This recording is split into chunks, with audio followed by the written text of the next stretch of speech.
এই যে প্রথমে দুটো ভিডিও দেখলেন, একটা দুদিন আগের, একদিন আগের, একটা আজকের। মানে একদিন আগে যেই বিষয়ে আলোচনা করেছিলাম যে এই বিষাক্ত ধোঁয়া রায়গঞ্জ শহরে যে কি বিষ ছড়াচ্ছে জানিয়ে কিন্তু একেবারে সাধারণ নিম্নবিত্ত শ্রেণীর মানুষ, তাদের থেকে শুরু করে একদম উচ্চবিত্ত শ্রেণীর মানুষ প্রত্যেকেই কিন্তু আতঙ্কের মধ্যে রয়েছে। যারা বিষয়টা বুঝতে পারছেন, খুব কাছাকাছি রয়েছেন, তারা কিন্তু এই যে পরিস্থিতি, মানে নরকবাস বলা যায় যাকে, তারা ভোগ করছেন।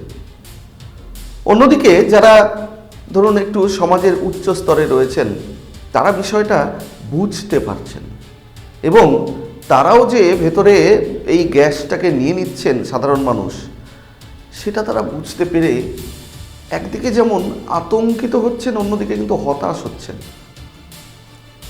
এই বিষাক্ত ধোঁয়া যা বন্ধ করা হয়েছে বা বন্ধ করা হবে, পদক্ষেপ নেওয়া হচ্ছে,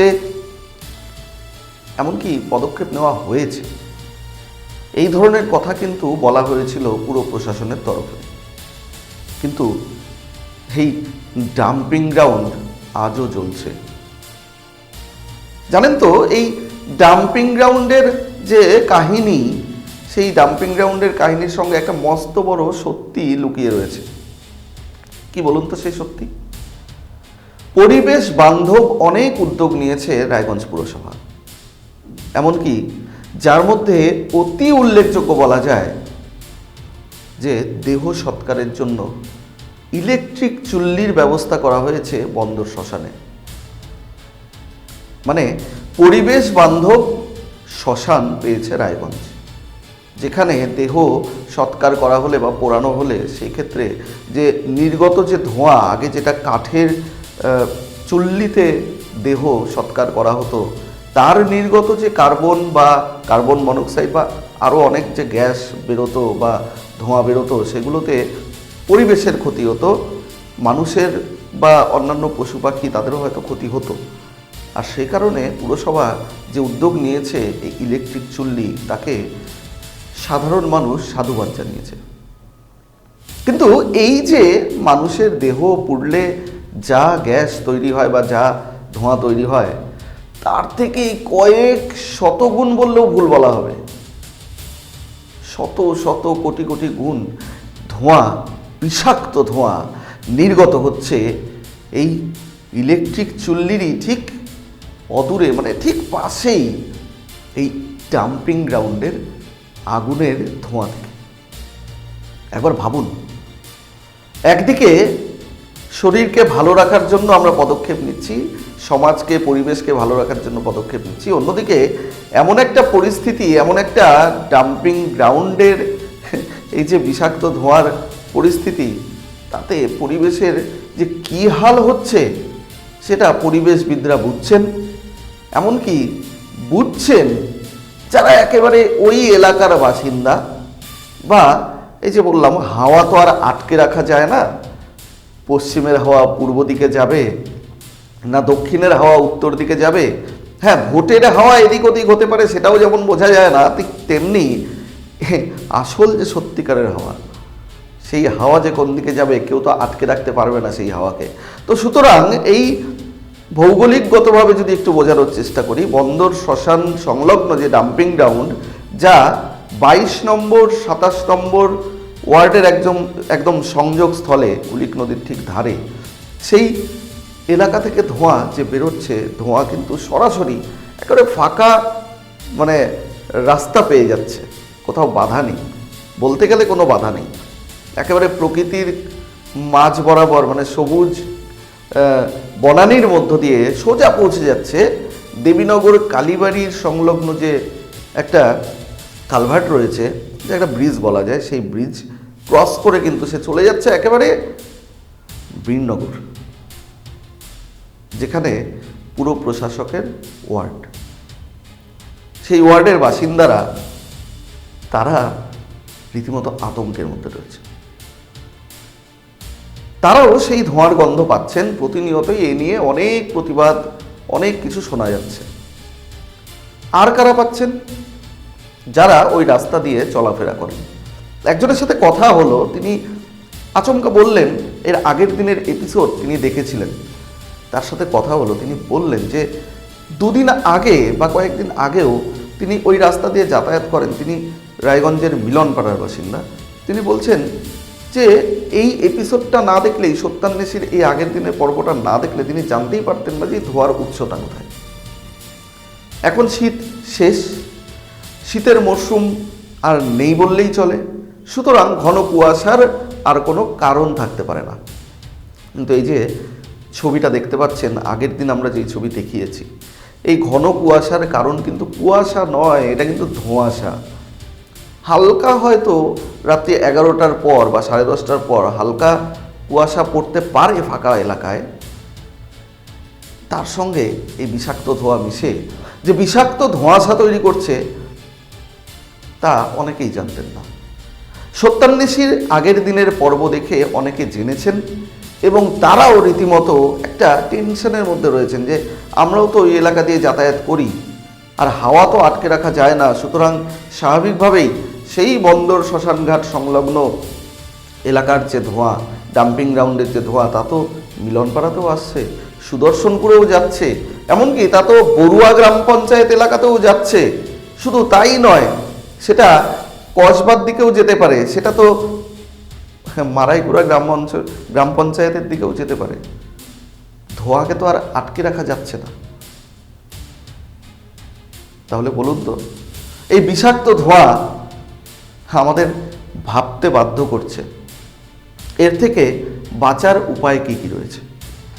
আজ সত্যান্বেষীর পর্বে একটা মজাদার জিনিস দেখাবো আপনাদের বা বলবো আপনাদের, সেটা হচ্ছে এর আগের দিন পুরো প্রশাসক বলেছিলেন যে খবর পাওয়া মাত্রই ডাম্পিং গ্রাউন্ডে আগুন নেভানোর জন্য দমকলকে বলা হয়েছে এবং দমকল বাহিনী গিয়ে আগুন নিভিয়ে এসেছে। শুধু তাই নয়, এই আগুন হয়তো কেউ বা কারা লাগিয়ে দিচ্ছে। এর জন্য পুলিশ প্রশাসনকে তৎপর থাকতে বলা হয়েছে এবং পুলিশের পক্ষ থেকে একটা পদক্ষেপও নেওয়া হয়েছে, অভিযোগও নেওয়া হয়েছে, আর তার ভিত্তিতে অ্যাকশন নিতে চলেছে রায়গঞ্জ থানার পুলিশ। আচ্ছা, একটা জিনিস বলুন তো, আগের দিনও বলেছিলাম একই কথা যে সব দায় কি পুরসভার নয়? পুরসভা কি দায় নেবে না? সব দায় কি পুলিশ আর দমকলের? অবশ্যই কোথাও অগ্নিকাণ্ডের ঘটনা ঘটলে দমকল যাবে, বড় কোনো ঘটনা ঘটলে দমকল যাবে, এটাই স্বাভাবিক। কিন্তু এই যে আজকে আমরা সারাদিন খবরে দেখলাম যে মিলনপাড়ায় একজন চোরাই মোবাইল কেনাবেচা করতেন, তাকে গ্রেপ্তার করেছে পুলিশ। কোথাও হয়তো মারপিটের ঘটনা ঘটে থাকতে পারে, সেখানেও গিয়েছে পুলিশ। কোথাও দুর্ঘটনা, সেখানেও পুলিশ। এবারে এই ডাম্পিং গ্রাউন্ডে কে বাবা আগুন লাগালো সেটাও খুঁজতে হচ্ছে পুলিশকে।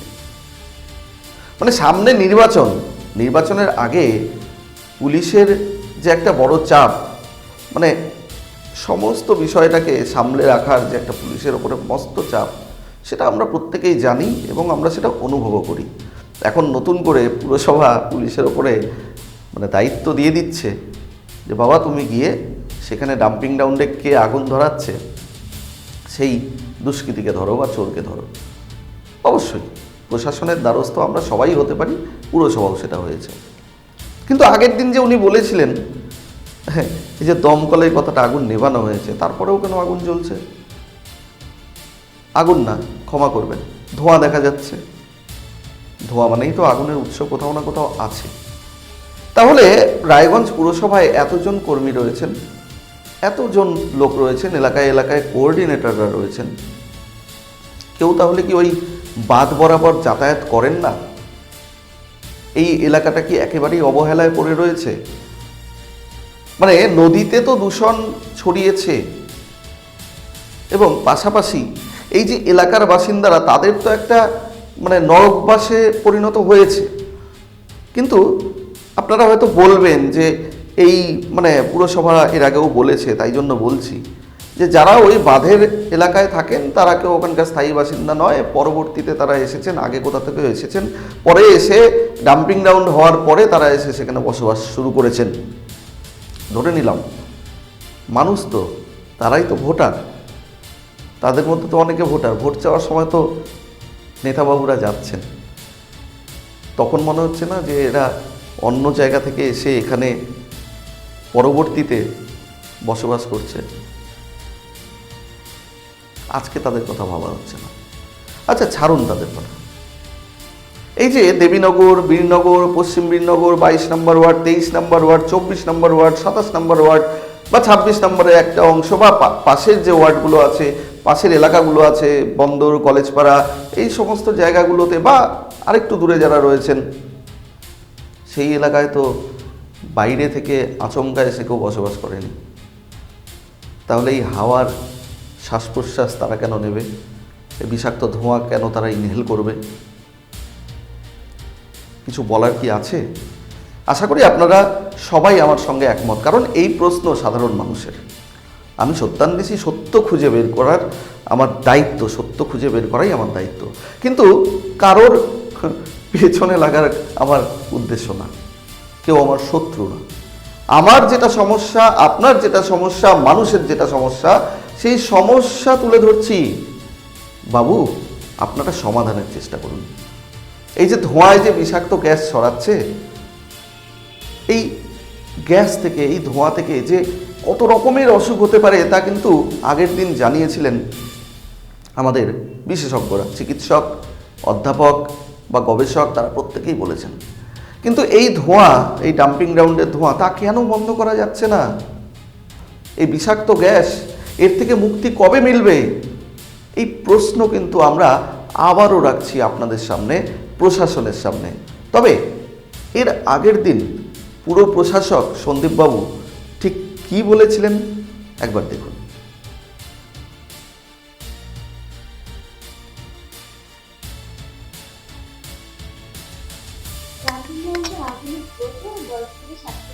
না না না না না, এটা আগুন ধোঁয়া হওয়া মাত্র আমরা নিভিয়ে দিয়েছি। ফায়ার ব্রিগেড আছে কি করতে? আমরা দেখা মাত্র তৎক্ষণাৎ আমি নিজে দেখেছি। আমাকে কোনো পাবলিক কমপ্লেন করেনি, কোনো পাবলিক আমাকে কমপ্লেন করেনি। আমার অল টাইম মোবাইল খোলা থাকে। আমি নিজে 11টা 20 মিনিটে দেখি, 11টা 20 মিনিটের পরে আমি ফায়ার ব্রিগেডকে জানাই, তারপরে আমি রায়গঞ্জ থানার আইসি সাহেবকে জানাই, এবং 12টার মধ্যে আগুন নিভিয়ে দেওয়া হয়েছে। সমস্ত ছবি, এভিডেন্স আমার কাছে আছে। এবং রায়গঞ্জ থানার যিনি বর্তমান আইসি সাহেব এসছেন, খুব তৎপর আইসি, তিনি আমাকে মেসেজ করে জানিয়েছেন যে আমি একটা কেসও লস করে, মানে রেজ করে রাখবেন, উনি একটা কেসও লিখিতভাবে রাখবেন। তার ফলে সুবিধা হবে, যারা এই আগুন লাগাচ্ছেন তাদেরকে কোনোদিন আইডেন্টিফাই করলে তাদের এগেস্টে আইন অনুযায়ী ব্যবস্থা গ্রহণ করা যাবে। তাই এতদিন আগুন লাগতো আর আগুন ফায়ার ব্রিগেড নেভাতো, এই ছিল খেলা। এ খেলা এবার বন্ধ হয়ে যাবে, এ খেলা আর থাকবে না। এবার যে আগুন লাগাবেন তাকে হি উইল বি পানিশড। হ্যাঁ, এটা একদম।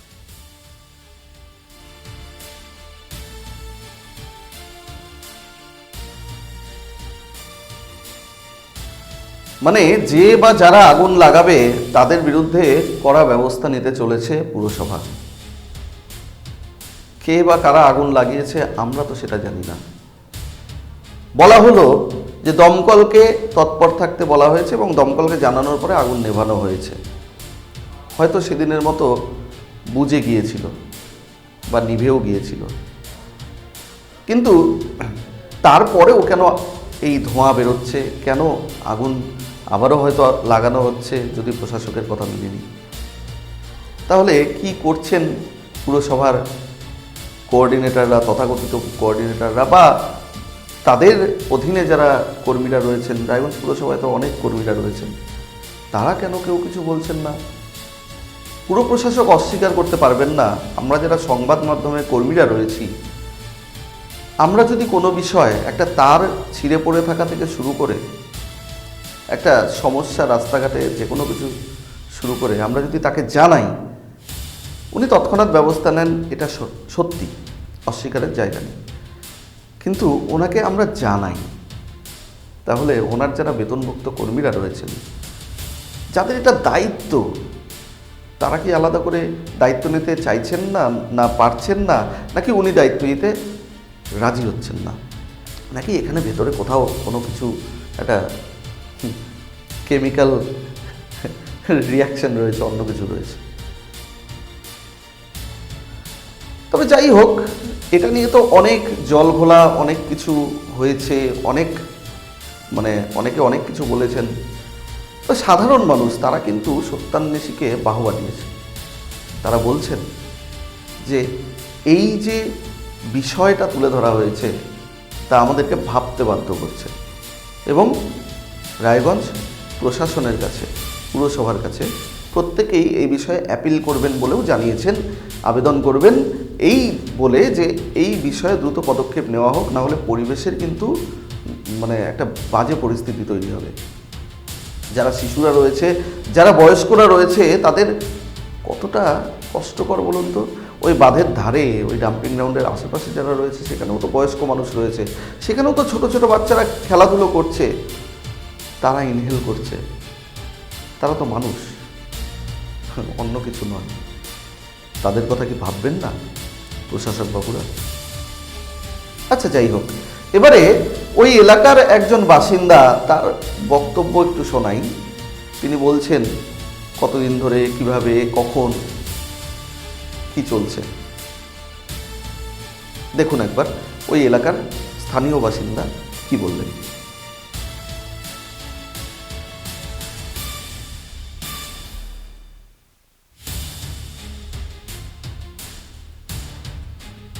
হ্যাঁ, অসুবিধা হয়, বলি আসে, গাড়ি আসে, কাজ করে, আবার চলে যায়, জল ফেলায় চলে যায়, কিন্তু ধোঁয়া ওই উঠতেই থাকে। হ্যাঁ, দিনটা 24 ঘন্টায় ধোঁয়া, বেশি কখনো কম, কখনো আগুন ধরে যাচ্ছে, কখনো এসে আবার জল দিয়ে নিভাই চলে যাচ্ছে, আবার আবার ধরে যাচ্ছে একা একাই। বলে কি বলবে, এই যে এলাকাবাসীর সামনে বাড়ি, যে যার মতন বলে চলে যায়, যে যার মতন বলে চলে যায়, এরকম অনেকজন আসছে, ভিডিও করছে, চলে গেছে, কিন্তু কাজ হচ্ছে না, কাজ হচ্ছে না। বলতে পারবো না এটা কবে থামবে, কি কবে এটার এসে গতি করবে, এখন কিভাবে করবে। হ্যাঁ,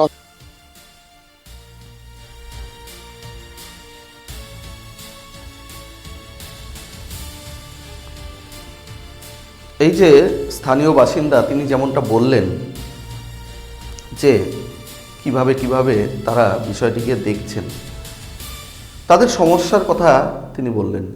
এটা কিন্তু 2-3 দিন আগের কোনো বক্তব্য নয়। এই এপিসোড হওয়ার পরেও আমরা খোঁজ রেখেছিলাম, আগের দিনের এপিসোড হওয়ার পরেও আমরা খোঁজ রেখেছিলাম যে সেখানে কি ব্যবস্থা নেওয়া হলো। আর পরে গিয়ে কিন্তু আমরা এই এলাকার বাসিন্দাদের সঙ্গে কথা বলি, তখনই কিন্তু এই বাসিন্দারা তারা কিন্তু এই বক্তব্য রাখলেন আমাদের সামনে। কতটা ভয়ঙ্কর একবার ভাবুন। এই গ্যাস থেকে, এই ধোঁয়া থেকে মিথেন গ্যাস, এমনকি আরও অনেক বিষাক্ত গ্যাস ছড়িয়ে পড়ছে বাতাসে, যেটা ইনহেল করলে ক্যান্সারের মতো মারাত্মক রোগ পর্যন্ত হতে পারে। এমনটা কিন্তু চিকিৎসকরা, যারা গবেষকরা আছেন, তারা বলছেন। একদিকে পরিবেশ ধ্বংস হচ্ছে, অন্যদিকে কিন্তু মনুষ্য সমাজ, প্রাণীকুল, তাদের সমস্যা হচ্ছে। জীবজগৎ, উদ্ভিদ জগৎ, প্রত্যেকে একটা সময় হয়তো আর শ্বাস নেওয়ার মতো অক্সিজেন থাকবে না যদি এই বিষাক্ত ধোঁয়ায় এলাকা ভরে যায়। বলার কিছু ভাষা নেই, খুঁজে পাচ্ছি না। কারণ প্রশাসন আর কবে নজর দেবে, কবে হুঁশ ফিরবে পুরসভার, এই প্রশ্ন আমরা বাধ্য হয়েই রাখছি। এর কি কোনো স্থায়ী সমাধান পাওয়া যাবে না? স্থায়ী সমাধান কি করা যেতে পারে, বা কিভাবে বিষয়টিকে একটু সংযত করা যেতে পারে, বা কিভাবে বিষয়টা হস্তক্ষেপ করা যায়, সবটাই কিন্তু বলেছেন গবেষকরা, বিশেষজ্ঞরা। এবারে অধ্যাপক, এখানকার বাসিন্দা, রায়গঞ্জের বাসিন্দা একজন অধ্যাপক, একজন চিকিৎসক, একজন এই বিষয়ে গবেষণা করেন বা গবেষক, পরিবেশবিদ, মাইক্রোবায়োলজির অধ্যাপক, তারও বক্তব্য শোনাবো, শুনুন পর্ব। হ্যাঁ, আমি কালকে সন্ধ্যার থেকে দেখলাম প্রচন্ড ধোঁয়াশা। দিনের বেলা তো বোঝা যায় না, সন্ধ্যা হলে বেশি বোঝা যায়, লাইটগুলো আবছা হয়ে যাচ্ছে। তো তখন আমি অনেককে জিজ্ঞাসা করলাম এটা কি ব্যাপারে, কি জন্য। তখন জানলাম, শুনেছি যে ডাম্পিং যেখানে হয় আমাদের নোংরাগুলো, সেখানে আগুন ধরেছে, ধরিয়ে দেওয়া হয়েছে। তো এই আগুন ধরানোর আগে এগুলো ভাবা উচিত যে এখান থেকে যে বিষাক্ত গ্যাসগুলো বেরোয় আমাদের সবারই ক্ষেত্রেই ইনহেল করছে, আমাদের সবারই ক্ষতি হচ্ছে। সেই জন্যই পরিবেশবিদ সবাইকে আগিয়ে এসে দেখানো উচিত যে আমাদের এই ডাম্পিংটা যেন সব জনবসতি এলাকায় না করে একটা ফাঁকা জায়গায়, যেখানে জনবসতি নেই এরকম জায়গায় যদি ডাম্পিং এর ব্যবস্থা করতো, সেখানে পুরালেও এটা অন্তত এই দূষণ থেকে মুক্ত হতাম আমরা। এটা প্রশাসনকে আগিয়ে আসতে হবে এই ব্যাপারে। রায়গঞ্জবাসী হিসেবে সাধারণ মানুষ কি, যারা এই ব্যাপারে জানেন, যারা ডাম্পিং করছে বা যারা আগুন লাগাচ্ছে, তারাও তো ইমেল করছে। সুতরাং এটা সবাইকে ভাবতে হবে, পরিবেশের আগে আমাদের পরিবেশ, আমরা এমনি চারিদিকে পরিবেশের থেকে দূষিত হয়েই যাচ্ছি।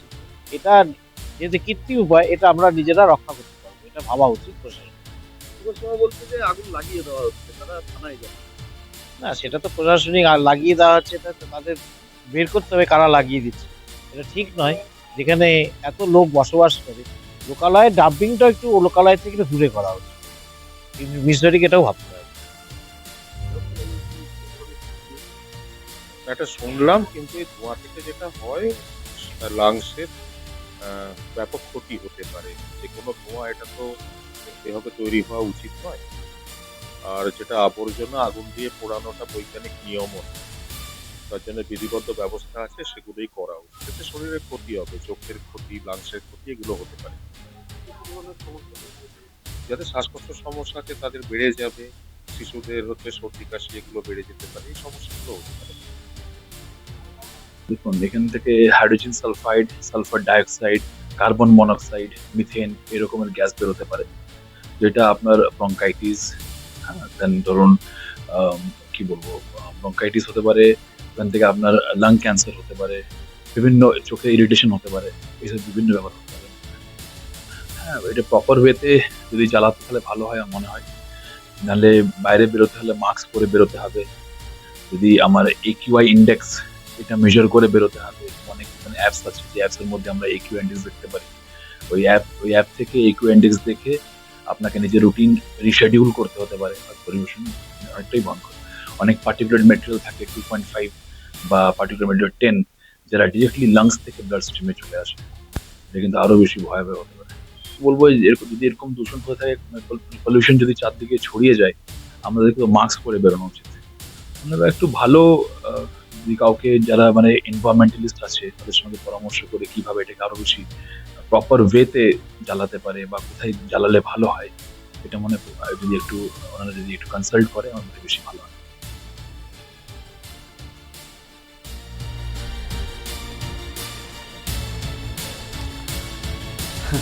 মানে কি বলবো, বলার কিছু নেই। এর আগের দিন বিশেষজ্ঞরা কি বলেছিলেন সেটা শুনলেন। তবে কথা বলতে আমার একটু সমস্যা হচ্ছে, এই গলার এখানে একটু ব্যথাও করছে, আর মাঝে মধ্যেই খুসখুসে একটু কাশি হচ্ছে। কয়েকদিন ধরে লাগাতার এই এলাকায় যেতে হয়েছে ছবি করার জন্য, ভিজুয়াল করার জন্য।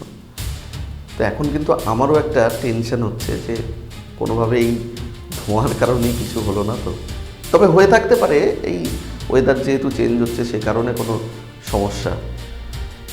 আর যদি এই ধোঁয়ার কারণে হয় তাহলে তো যা কপালে লেখা আছে তাই হবে। কারণ এই বিশেষজ্ঞ অধ্যাপক যা বললেন তা রীতিমতো চমকে দেওয়ার মতো। কার্বন মনোক্সাইড, মিথেনের মতো বিষাক্ত গ্যাস ছড়িয়ে পড়ছে রায়গঞ্জে। আমরা অনুরোধ রাখছি প্রশাসনের কাছে, আবদার রাখছি পুরসভার কাছে, আপনারা জাগুন, আপনারা জেগে উঠুন। শুধু এদিক ওদিক নয়, একটু মানুষের কথা ভাবতে হবে। মানুষের কথা ভাবার এখন সময় হয়েছে। শুধু রাস্তাঘাটের সমস্যা বা জল নিকাশির সমস্যা এগুলোই আমরা তুলে ধরবো তা নয়, ভালো কাজও পুরসভার আমরা তুলে ধরছি ভারত টিভি। কিন্তু পাশাপাশি এই যে বিষয়টা, যেটা একটা বিস্তীর্ণ এলাকার মানুষের ক্ষতির কারণ হয়ে দাঁড়াচ্ছে, সমস্যার কারণ হয়ে দাঁড়াচ্ছে, সেই জায়গায় তো এখন হুঁশ ফিরতেই হবে পুরসভার, জাগতেই হবে পুরসভাকে। তাই প্রশাসনের কাছে অনুরোধ থাকলো, এই বিষয়ে আপনারা সঠিক পদক্ষেপ নেবেন। যেমনটা গবেষক অধ্যাপক জানালেন যে এই বিষয়ে পরিবেশবিদ বা এই সংক্রান্ত যারা এক্সপার্টরা রয়েছেন তাদের সঙ্গে কথা বলে কিভাবে ডাম্পিং গ্রাউন্ডের এই সমস্যা মেটানো যায় বা এগুলোকে কিভাবে অন্যরকম কোনো পদ্ধতি রয়েছে কিনা সেগুলো কোনো পরামর্শ করা এবং পরামর্শ করে একটা স্থায়ী সমাধান ওনারা করবেন। আমরা কিন্তু শেষ পর্যন্ত বেলা শেষে এই আশাটুকু, এই আবদারটুকু, এই আকাঙ্ক্ষাটাই রাখতে পারি প্রশাসনের কাছে।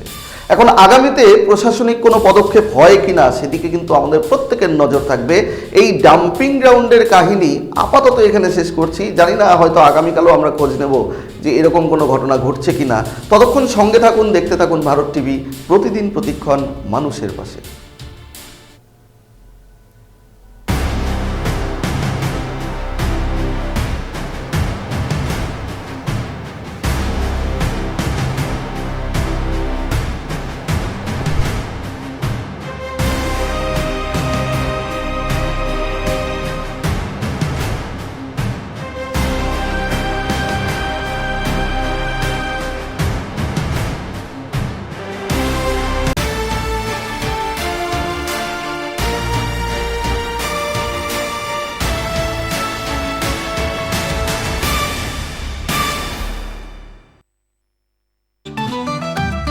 রেডিমেড পোশাকের মনকাড়া কালেকশন নিয়ে এবার হাজির রায়গঞ্জের বসন্ত স্টোর্স। একই ছাদের নিচে পেয়ে যাবেন লেহেঙ্গা, চুড়িদার, শাড়ি, ব্লেজার সহ ছোট বড় সবার মনের মতো পোশাক। তাই আর দেরি নয়, আজই আসুন বসন্ত স্টোর্সে। আমাদের ঠিকানা বিধাননগর মোড়, NS রোড, রায়গঞ্জ, উত্তর দিনাজপুর। চোখের সমস্যা বাড়ার আগেই আজই আসুন জীবন রেখা হসপিটাল, আপনার পরিবারের নতুন ভরসা। আপনার স্বপ্ন এবার আপনার শহর রায়গঞ্জে।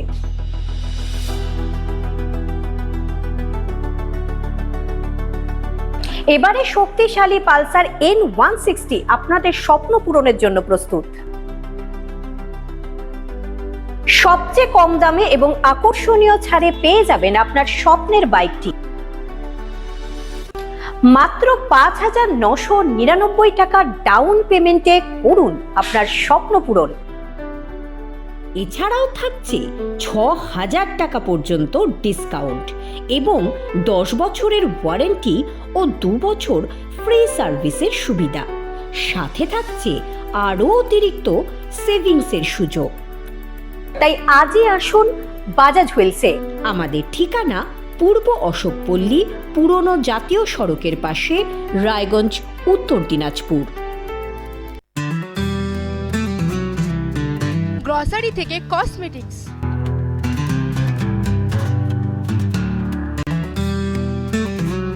আপনার যে কোনো প্রয়োজনীয় জিনিস পেয়ে যাবেন একই ছাদের তলায়। আমাদের ঠিকানা LIC মোড়, রায়গঞ্জ, উত্তর দিনাজপুর। যে কথা কেউ বলে না, যেদিকে কেউ তাকায় না, গভীর থেকে আরো গভীরে বিশ্লেষণ হবে এবার চুলচেরা।